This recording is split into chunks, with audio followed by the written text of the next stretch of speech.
Hello everyone, जय जगन्नाथ। तो आइए इस वीडियो में हमने डिस्कस करने वाले हैं डेली करंट अफेयर की टॉप मोस्ट इम्पोर्टेंट एमसीक्यू। कल की करंट अफेयर हमने डिस्कस नहीं कर पाए थे। जो भी हमने डिस्कस नहीं कर पा रहे, बस एक एक करके क्वेश्चन हमने इंक्लूड करते जाएंगे। हाँ, डिस्कस कर लेंगे। बस देखते हैं 1 मई की जो भी इंपॉर्टेंट करंट अफेयर है वो कवर अप करने वाले हैं। करंट अफेयर मतलब अभी के टाइम में एग्जाम में इतना महत्वपूर्ण रहे, बस पूछो ही मत। खैर वो सब रहने देते, देखते हैं जो भी इंपॉर्टेंट क्वेश्चन रहे बहुत ही कम समय में हम डिस्कस करते हैं, है ना। हर दिन में डिस्कस कर रहे हैं। क्वेश्चन नंबर 1 रहे, which Indian awarded the 2026 breakthrough prize. Breakthrough prize पहले है क्या असल में? इसे साइंस की ऑस्कर कहा जाता है ना। जिसे फिल्म इंडस्ट्री में जैसे ऑस्कर रहा है, इसी तरह साइंस की ऑस्कर कहा जाता है। वो है इसी को, यानी ब्रेक थ्रू प्राइज को कहा जाता है, साइंस की ऑस्कर कहा जाता है। 2026 में किससे ये अवार्ड प्राप्त हुई है? Doctor Atanunath. Option D is the right answer, doctor Atanunath. ध्यान में रखिएगा।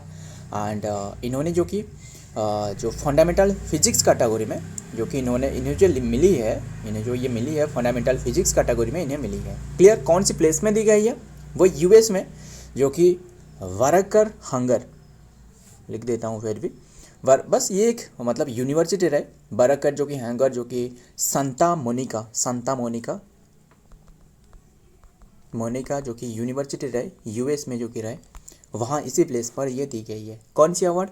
Break through prize. इसे साइंस की ऑस्कर कहा जाता है। अगर एग्जाम में भी पूछा गया कि साइंस की ऑस्कर किससे मिली है, डॉक्टर अतनुनाथ होने वाला है। ध्यान में रखिएगा, अगर ब्रेक थ्रू प्राइज रहे तो सही है, फिर भी अगर साइंस जो कि ऑस्कर है वो भी आंसर जो कि अतनुनाथ होने वाला है, डॉक्टर अतनुनाथ।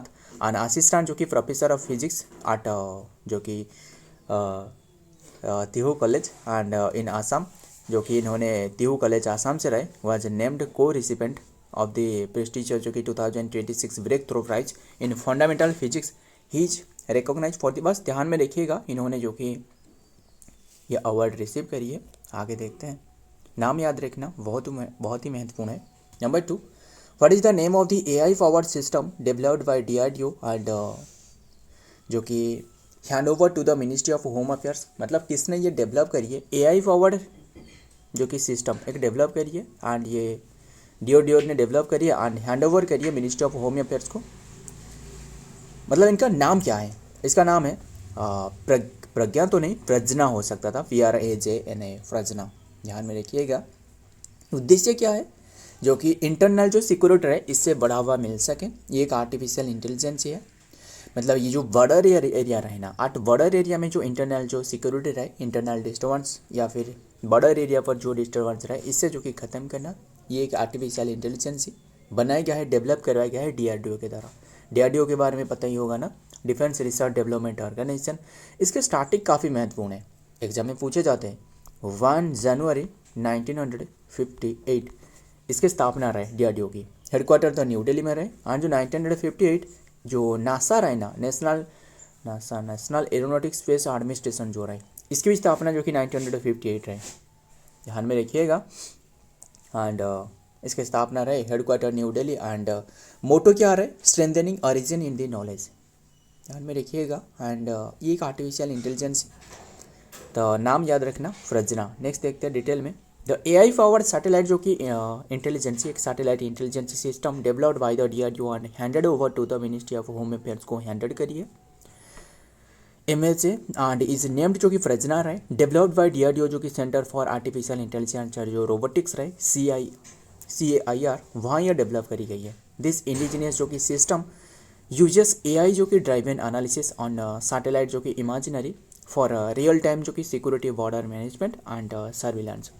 मतलब रियल टाइम पर ये मैनेजमेंट किया जा सके, बॉर्डर एरिया पर मैनेजमेंट किया जा सके एंड सर्विलेंस रखी जा सके। नंबर 3, विच IIT, कौन सी IIT रहे, डेवलप करिए India fast integrated agricultural intelligence ecosystem. कौन सी IIT ने ये डेवलप करिए फास्ट जो कि इंटीग्रेटेड एग्रीकल्चरल इंटेलिजेंस इकोसिस्टम, ये डेवलप करिए IIT Ropar. Option C is the right answer, IIT Ropar. Clear इतनी सी बात? अगर आपको सबसे ओल्डेस्ट IIT पूछे तो वो IIT खड़गपुर है ना। खैर ध्यान में रखिएगा। एंड ये जो डेवलप करी गई है क्या है? आईआईटी डेवलप करिए fast integrated agricultural intelligence ecosystem. मतलब ये फार्मर के लिए उद्देश्य क्या है, जो एग्रीकल्चरल डिटेल्स है ना, काफ़ी सारे जानकारी रहे इससे जो कि ये प्रोवाइड करना, जो कि फार्मर्स को प्रोवाइड करना। और ये बनाया गया है जो कि किसके द्वारा, वाई अनानम एआई एक रहा है आर्टिफिशियल इंटेलिजेंस, इनके द्वारा ये मतलब एक स्टार्टअप है, इनके द्वारा डेवलप करी गई है। IIT Ropar Indian institute of technology Ropar जो रहा है हैज डेवलप्ड करी है इंडियाज फर्स्ट फुल्ली जो कि integrated agricultural intelligence ecosystem launched in अप्रैल 2026। दिस इकोसिस्टम वाज लॉन्च्ड, जो कि ये जो लॉन्च करी गई है was launch by the institute of centric of excellence जो कि COE in the AI artificial named Annam जो रहा है अन्नम AI, इनके द्वारा ये डेवलप करी गई है। अलायंस फॉर नेक्स्ट जनरेशन जो कि नरिशमेंट थ्रू एग्रीकल्चरल मॉडर्नाइजेशन। तो ध्यान में रखिएगा। नेक्स्ट देखते हैं number 4, who has been appointed as the director at power finance corporation, जिसे शॉर्ट फॉर्म में PFC कहा जाता है, पावर फाइनेंस कॉर्पोरेशन। इसके जो डायरेक्टर के रूप में नियुक्त करी गई है वो बने हैं Rajesh Kumar Agarwal. Option D is तो right answer, Rajesh Kumar Agarwal. Clear इतनी सी बात। एंड ध्यान में रखिएगा। एंड ये जो क्या है PFC है ना, ये एक वन ऑफ दी जो कि नॉन बैंक फाइनेंशियल कंपनी है। मतलब इनके पर्टिकुलरली कोई बैंक नहीं है, फिर भी इन्होंने एक फिनेंस कंपनी है। ध्यान में रखिएगा। तो इसकी जो कि अभी के टाइम में बने हैं डायरेक्टर के रूप में किससे, राजेश कुमार अग्रवाल को बनाया गया है। श्री राजेश कुमार जी के Agarwal has been appointed as the director जो कि finance of power finance corporation PFC and effective जो कि अप्रैल 23 से इनके कार्यकाल शुरुआत हो चुकी है। क्लियर इतनी सी बात। नाम याद रखिएगा, राजेश कुमार अग्रवाल। नेक्स्ट देखते हैं नंबर 5, विच कंट्री हैज पास। एक इंपॉर्टेंट क्वेश्चन है, बस स्टार मार्क लगा लेना। इससे पहले हमने इसके बारे में पढ़ी है, मतलब कौन सी कंट्री बैन लगाया, ये क्वेश्चन क्या जानती हो ना। पास करिए एक historical law imposing life time ban on the purchase इन टबाको। जो टबाको प्रोडक्ट रहे, जो क्या ही बताओ, जो टबाको प्रोडक्ट रहे जैसे है ना, वो जो प्रोडक्ट है इसके ऊपर में बैन लगाया गया है, मतलब लाइफ टाइम बैन लगाया गया है।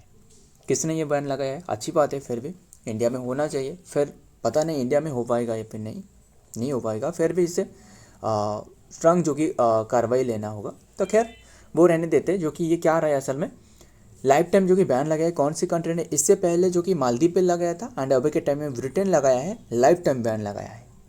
मतलब मान लो जो भी व्यक्ति रहे 1 जनवरी 2020, इसमें पर्टिकुलरली इसी बात पर चर्चा करी गई है कि 2009 से जो जन्म ले रहा है, यानी इसके बाद जो भी बर्न रहे, जन्म ले रहा है, जो भी पीपल रहे, इनके ऊपर में पूरी तरह जो कि प्रतिबंध लगने वाला है, जो कि लाइफ टाइम बैन लगने वाला है टबाको परचेसिंग पर। अच्छी बात है, ध्यान में रखिएगा। उद्देश्य क्या है, जो कि स्मोक फ्री जनरेशन बनाना। तो ये ब्रिटेन ने करी है। क्लियर इतनी सी बात। एंड इससे पहले हमने भी डिस्कस करी थी, जो मालदीव था ना, वो भी करी थी। मालदीव की जो PM रहे, सॉरी प्रेसिडेंट रहे, कौन रहे, जो मोहम्मद मोइजू रहे ना, एंड कैपिटल तो माले रहे। खैर the United kingdom Britain has passed historical law the tobacco and जो वापस बिल जो रहे, इससे जो कि इन्होंने पास करी है। इतनी सी बात ध्यान में रखिएगा। And introducing a rolling time of the ban on the purchasing of tobacco and for the anyone born on the after January 1, 2009। इसके बाद जो भी जन्म ले रहा है, इन्हें मतलब इनके ऊपर में पूरी तरह बैन लगने वाला है टबाको के ऊपर में। क्लियर, ध्यान में रखिएगा। नंबर 6, कॉलोनियल सेरजुंग, ये एक पार्क है, मतलब नेशनल पार्क है। ये कहाँ रहे, कौन सी स्टेट में, चर्चा में क्यों रहे, वो आपको भी बताऊंगा। मतलब अभी के टाइम में इससे घोषणा करवाया गया था, इको सेंसिटिव जोन के रूप में घोषणा करवाया गया था, जैसे जिसकी शॉर्ट फॉर्म ESZ कहा जाता है। काफ़ी बार भी हमने इसके बारे में चर्चा करी है। इको सेंसिटिव जोन मतलब काफ़ी सारे जो जानवर रहती है इसी के एरिया में, जानवर हो या फिर एनिमल हो, इसके ऊपर में खतरा मंडराते रहते हैं, है ना, खतरा रहे। Clear. And recently eco sensitive zone के रूप में जो कि मतलब जो घोषणा करवाया गया था, ये जो कॉलोनियल जो सेरजिंग नेशनल पार्क, इसकी इको सेंसिटिव जोन को कैंसिलेशन करी गई है। इसकी जो स्टाटस रहे, क्यों रहे, वो भी हमने डिस्कस करेंगे। कॉलोनियल जो कि सेरजुंग national park, also known as जो कि सिम्बलबरा नेशनल पार्क कहा जाता है। कौन सी national park, Simbalbara national park is located in the Sirmaur district of Himachal Pradesh. Location of the name जो कि सिचुएटेड इन दी जो कि Paonta village Paonta village, it border Haryana and then the cover 27.88 square kilometer. ESZ जो कि eco sensitive zone and quashed करी गई है on April 16, 2026. The Himachal Pradesh high court quashed the January 2022 notification that declare 31.24 square kilometre area around the park as an eco sensitive zone के रूप में घोषणा करी थी.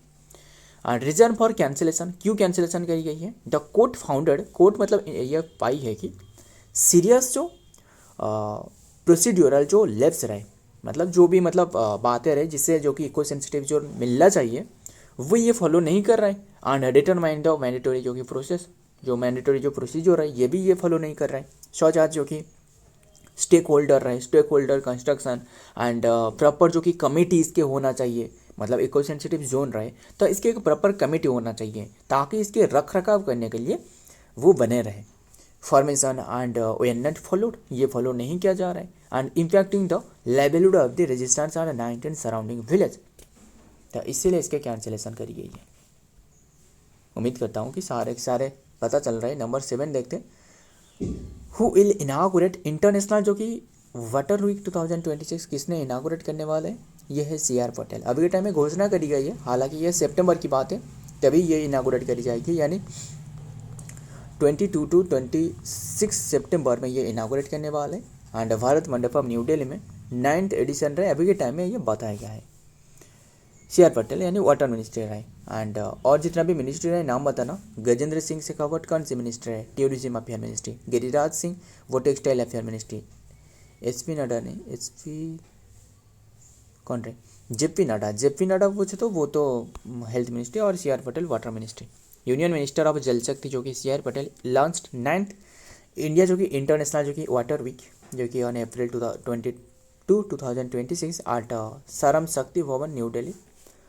बस ध्यान में रखिएगा. एंड द मेन इवेंट जो इसके थीम रहे क्लाइमेट जो कि रेजिलेंट वाटर एंड ये जो मैनेजमेंट हेल्ड होने वाला है सितंबर 22 to 26 main event Bharat Mandapam new Delhi. And अभी के टाइम में इसके इंटरनेशनल वाटर वीक इसके इनागोरेट करी गई है 22 अप्रैल में. Number 8, India with which country INSLN drive X 2026 held. कौन सी कंट्री के साथ जो कि INSLN ड्राइव X एक्सरसाइज हो रहा है? ये हो रहा है श्रीलंका के बीच में. Option C is the right answer, Sri Lanka. Clear इतनी सी बात. तो बात कर रहे हैं ये एक्सरसाइज के बारे में. ये एक नावाल एक्सरसाइज है, वन ऑफ द नावाल एक्सरसाइज. ये हो रहा है जो कि अप्रैल 2026 में हो रहा है. अगर एग्जैक्ट डेट बता दूँ तो 21 to 27 अप्रैल तक हुए थे, अभी टाइम में ख़त्म हो चुकी है. एंड बात करें श्रीलंका की कैपिटल, वो तो पता ही होगा. श्रीलंका की कैपिटल दोनों कैपिटल रहे, कोलंबो जो कि जो कि कमर्शियल कैपिटल एंड जो कि जयवर्धनपुरम जो कि एडमिनिस्ट्रेटिव कैपिटल है ना. एंड ध्यान में देखिएगा. एंड इंडिया तरफ से जो पार्टिसिपेट करी है वो है INS निरिक्स का यहाँ पार्टिसिपेट करी है. ध्यान में रखिएगा. एंड इंडिया भी काफ़ी सारे जो कि मेडिकल इक्विपमेंट जो राहत रहे वो भी प्रोवाइड करिए. मेडिकल जो क्यूब रहे जो भीष्म जिससे कहा जाता है ना, भीष्म के फुल फॉर्म भी रहे जानते हो ना. भीष्म मतलब क्या है असल में? ये एक क्यूब तरह की होती है जो कि मेडिकल इक्विपमेंट. इससे जो भी प्लेसेस पर बनाना चाहती हो मेडिकल, मतलब इससे आसानी से एक बहुत ही बड़ी मतलब मेडिकल जो कि बनने वाला है. बहुत ही बड़ी, इतना बड़ी नहीं, बट एक मेडिकल इक्विपमेंट जो भी इंपॉर्टेंट बातें होना चाहिए, मतलब जो भी फास्ट एड में जो होना चाहिए वो आपको मिलने वाला है यहाँ, ये प्रोवाइड करी गई है. क्लियर इतनी सी बात. तो ध्यान में रखिएगा. भीष्म की भी फुल फॉर्म में क्या रहे? जो कि भारत हेल्थ इनिशिएटिव फॉर जो कि सहयोग हित एंड मैत्री इसके फुल फॉर्म रहे. जो कि 2 वेसल दी है, जो कि 2 जो कि मेडिकल क्यूब दी है. द INSLN जो कि ड्राइव एक्स, बस ये 4th एडिशन हो रहा है इंडिया एंड श्रीलंका के बीच में. Bilateral drive exercise was held between India and Sri Lanka. बात कर रहे हैं नावल चीफ. नावल चीफ बताना, नावल चीफ अभी के टाइम में कौन रहे बता सकते हो? वो है दिनेश कुमार त्रिपाठी रहे ना. अमरप्रीत सिंह पूछे तो वो तो जो कि एयर चीफ रहे. एंड उपेंद्र द्विवेदी वो आर्मी चीफ है ना. देखते हैं आगे. नंबर 9, नंदी नांदला जो कि Bhaskar Rao fast away recently and farmer CM of हुई स्टेट. नंदी नांदला इन्होंने गुजर चुकी है. इनके कौन से स्टेट से CM थे? बस इतनी सी बात ध्यान में रखिए. इन्होंने आंध्र प्रदेश की CM थे. 90 एज में इनकी निधन हो चुकी है. एंड इन्होंने जो कि 21 डे के लिए जो कि सीएम थे, 11th नंबर की सीएम। नंदन नादला जो कि Bhaskar Rao, who passed away recently and in Hyderabad and was the former CM of the Andhra Pradesh state, was he was the 11th CM जो कि थे, यही तो बताया। एंड अनडिवाइडेड जो कि आंध्र प्रदेश टेन्योर, मतलब अनडिवाइडेड मतलब जानती हो ना, अनडिवाइडेड मतलब आंध्र प्रदेश से जो सेपरेट हुए जो तेलंगाना रहे वो 2014 में सेपरेट हुए, है ना, 2 जून की बात है। तो इससे पहले इन्होंने जो कि थे। आगे देखते हैं last question. National panchayat raj day ये ऑब्जर्व करी जाती है कौन सी डेट में? पंचायत राज डे ये 24 अप्रैल को ऑब्जर्व करी जाती है। Number option B is the right answer, 24 April. Clear. अगर आपको पूछे तो फादर ऑफ लोकल गवर्नेंस वो है लॉर्ड रिपन, है ना। 1993 की बात है, जबकि जो 73rd जो कॉन्स्टिट्यूशनल अमेंडमेंट रहे ना, ये पास करवाया गया था, इम्प्लीमेंट करवाया गया था 24 अप्रैल में। तो इसीलिए ये ऑब्जर्व करी जाती है। क्लियर। एंड फर्स्ट टाइम ये जो ऑब्जर्व करवाया गया था 2010 में, जो मनमोहन सिंह थे, इन्होंने ये ऑब्जर्व करे थे। ध्यान में रखिएगा। अगर आपको पूछे तो जो पंचायती राज रहे, इसके जो आर्टिकल रहे, कौन से आर्टिकल में मेंशन रहे? आर्टिकल 243 से लेकर 243 ओ में रहे। क्लियर इतनी सी बात। एंड थीम क्या रहे? थीम रहे जो कि एम्पावर्ड पंचायत एंड जो कि एम्पावर्ड पंचायत एंड जो कि 8 ऑलराउंड डेवलपमेंट, इसके थीम रहे अभी के टाइम में। देखते हैं डे वाला क्वेश्चन, तो सारे के सारे डे फिर से डिस्कस कर लेते। फिर भी हमने तो मैं मत किया, हमने डिस्कस कर रहे हैं, है ना। 1 अप्रैल जो कि अप्रैल फूल डे एंड 1 अप्रैल को प्रिवेंशन ऑफ ब्लाइंडनेस डे, 1 अप्रैल को ओडिशा फाउंडेशन डे, 2 अप्रैल को ऑटिज्म अवेयरनेस डे, 4 अप्रैल को जो कि international day of the minds awareness day, 5 अप्रैल को नेशनल मैरीटाइम डे, 5 अप्रैल को जो कि international day of the consent, 6 अप्रैल को इंटरनेशनल डे ऑफ स्पोर्ट्स, 7 अप्रैल को जो कि वर्ल्ड हेल्थ डे, 10 अप्रैल को वर्ल्ड हेमोपैथी डे, 11 अप्रैल को नेशनल सेफ मदरहुड डे, 13 अप्रैल को जालियानवाला वाला बाग मैसेकर, 13 अप्रैल को वैशाखी डे एंड 14 अप्रैल को बी आर अम्बेडकर वाद डे, 17 अप्रैल को वर्ल्ड हेमोफीलिया डे, 18 अप्रैल को जो कि वर्ल्ड हेरिटेज डे एंड 19 अप्रैल को वर्ल्ड लिवर डे, 21 अप्रैल नेशनल जो कि सिविल सर्विस डे, 22 अप्रैल जो कि वर्ल्ड अर्थ डे, 23 अप्रैल वर्ल्ड बुक कॉपीराइट डे, 23 अप्रैल जो कि इंग्लिश लैंग्वेज डे, 24 अप्रैल नेशनल पंचायत राज डे, 25 अप्रैल मलेरिया डे, 26 अप्रैल इंटेलेक्चुअल जो कि प्रॉपर्टी राइट डे, 28 अप्रैल जो कि वर्ल्ड डे ऑफ जो कि safety and health at work day, 29 April world dance day, 29 अप्रैल जो कि इंटरनेशनल एस्ट्रोनॉमी डे, 30 अप्रैल वर्ल्ड वेटरनरी डे, 30 अप्रैल आयुष्मान भारत दिवस। क्लियर इतनी सी बात। सो फ्रेंड, आज ये सारे के सारे क्वेश्चन रहे। वीडियो पसंद है तो वीडियो को लाइक करना, दोस्तों के साथ शेयर करिएगा। मिलता हूँ और एक वीडियो में और एक इंपॉर्टेंट एमसी के साथ। तब तक के लिए जय हिंद, जय जगन्नाथ।